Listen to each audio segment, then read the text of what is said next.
Hey guys, I just wanted to shoot a quick video and go over building a diff. So this diff you see in front of you, this is just a regular Kyosho ball diff. I had a couple of I gotten some Kyosho ball diffs in parts in a large purchase I made, a trade a long while ago. So I decided, you know what, let me just build up a couple of diffs, and just have on hand.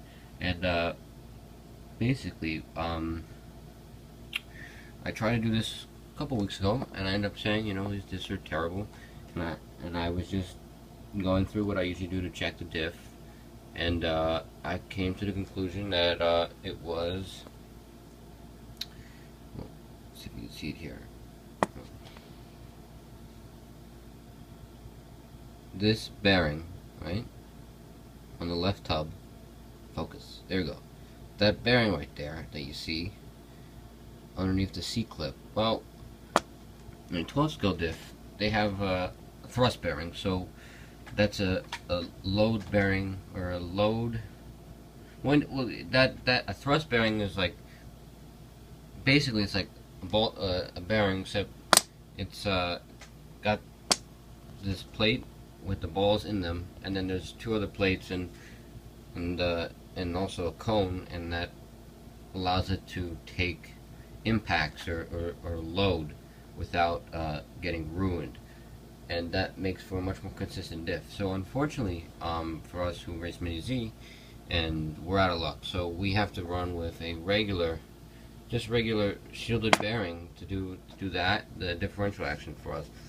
So generally, when people have like a grainy diff, or the diff is tight but they're running it really loose and it's slipping, the first thing they do is sand the plates, and you know that's not what you should do.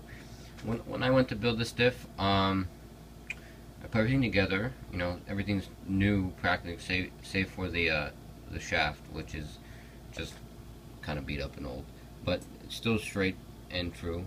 But what I went to do is I put everything together, and I was like, you know, I greased everything up, and then diff was grainy, and I said, you know what, let me buy some of these bearings. And I forget the website, but what I've been doing recently in the last couple months is what I'll do is I'll buy these bearings. I think it's like a set of 5 for a couple bucks, you know, and just replace them on my diffs when it gets grainy, because typically, you know, even if your diff gets screws in it, and even if your diff balls get a little square, the diff is generally okay, and it can be pretty smooth. But it's generally when you take a big hit, this bearing is not really designed for it. So practically, what happens is it just goes to crap. So yeah, so I think it's like what, 70 or 80 cents a piece.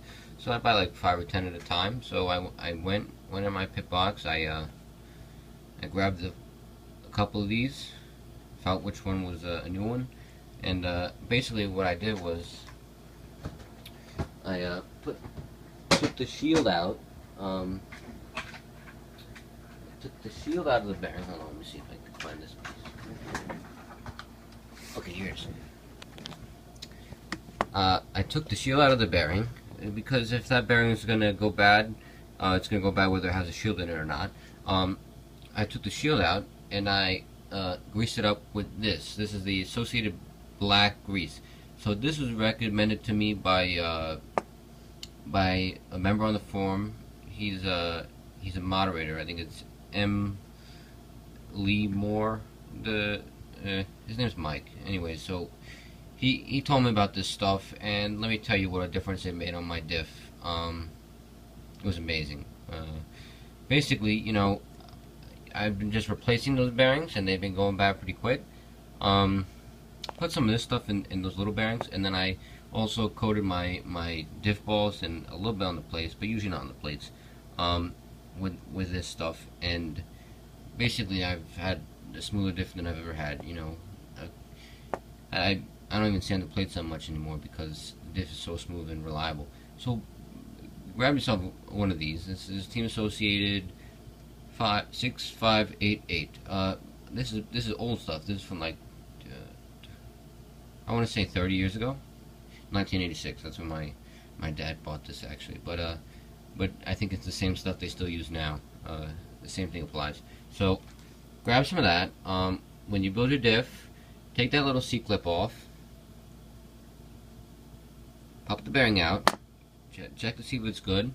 If your diff's gritty, maybe take the shields out of the bearings and then put some like grease in. Put the bearing back in. Still gritty, then you're gonna have to replace the bearing.